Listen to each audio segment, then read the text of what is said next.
The rain that night was just relentless, pounding the streets, so hard it felt like even the trees were bowing under its weight. You ever seen weather so rough it makes everything lose its color? Yeah, that's what I'm talking about.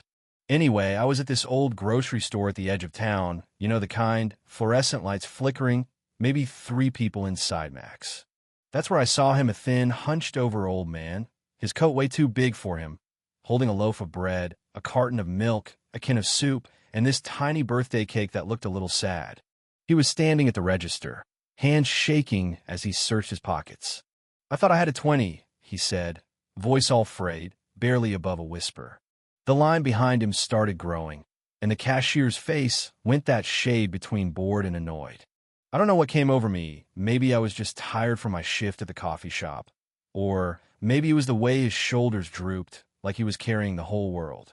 I just stepped up and swiped my card before anyone could say a thing. "It's fine, really," I told him, and when he turned to me, there was something in his eyes that stopped me cold. He squeezed my hand, didn't say much else, and slipped back out into the rain, the birthday cake cradled close like it was the last good thing he had. I just shrugged it off, figured, hey, sometimes people need a little help.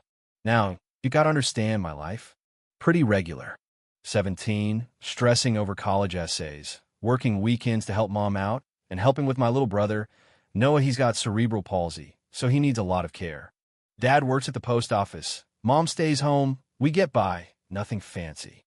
That day, I just wanted to grab some cereal and paper towels for the house, that's all. But 3 hours later, just as the sun disappeared, things got weird. 3 black SUVs, windows so dark you couldn't see a thing, rolled up right in front of our house. Engines running, nobody getting out first. I watched from the porch, heart thumping, thinking maybe this was a dream or maybe some weird prank. Then the door of the first SUV swings open, and a guy in a sharp suit steps out, like something straight out of a movie. You know what I mean? My dad came out, protective as always, putting himself between me and the strangers. The suited guy flashes a badge. "Agent Rodas, FBI. We need to speak with Lily Carter." "Yeah, that's me." My dad bristled, demanding to know why. "It concerns someone your daughter helped today. It's a matter of national interest." My stomach dropped. You ever get that feeling, like the floor just vanished under you? Turns out, that old man at the grocery store? Not just some lonely stranger.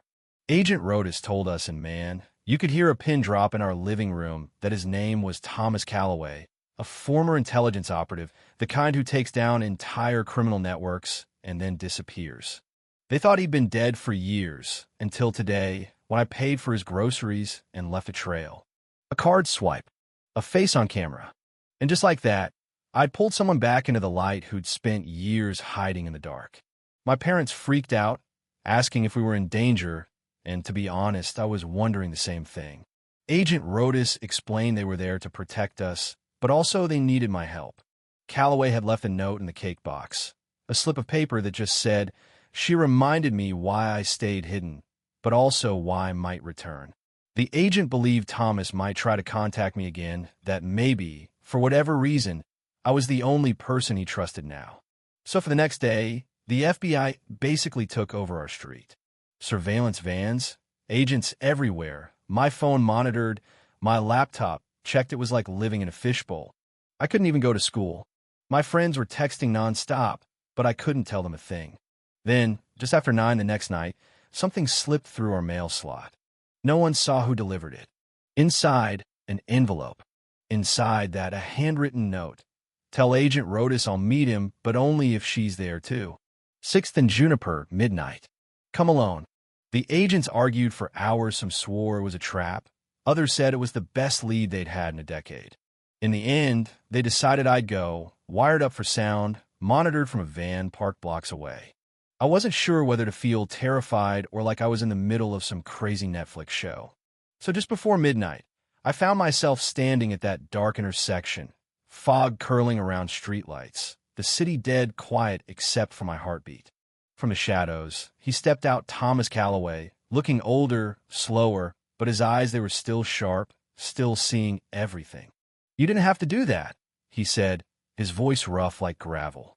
I just shrugged. Felt like you could use a hand. He watched me for a long moment, then pulled a flash drive from his pocket. This is everything, he said. Proof of corruption, double agents, black ops gone wrong. I've been holding on to it for years, not sure who I could trust. But you did something for no reason at all. That matters. He pressed a drive into my hand. Give this to Rotus. Tell him I'm done running. And then, just like that, he melted into the fog, gone again. Back at FBI headquarters, that drive was a gold mine. It opened cases they'd been stuck on for years. People were arrested, operations exposed, entire webs of crime unraveled overnight. And me? I just went back to my life, or tried to. Got a scholarship from some mysterious foundation, government protection for a few months. The media never heard about it. My friends never knew. It was like nothing had happened except it had, and I'd never forget. A month later, on my birthday, another envelope arrived. No return address. Inside, a simple card. Sometimes one small act of kindness opens 1,000 locked doors. Thank you. TC. Tucked inside were 2 plane tickets to D.C. for me and Noah. You said he wanted to see the Smithsonian. Figured I could help with that. I started crying right there in the kitchen. I never saw Thomas Calloway again. Maybe he found peace. Maybe he disappeared for good.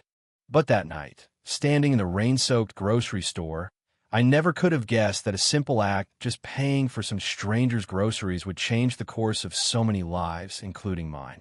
Sometimes it really is the smallest things that shift the world, you know? So what do you think? Is every act of kindness just a pebble in the pond? Or do we really have the power to change everything with one small choice? Drop your thoughts in the comments. Tell me your stories. Let's talk about what justice, luck, and humanity mean to you.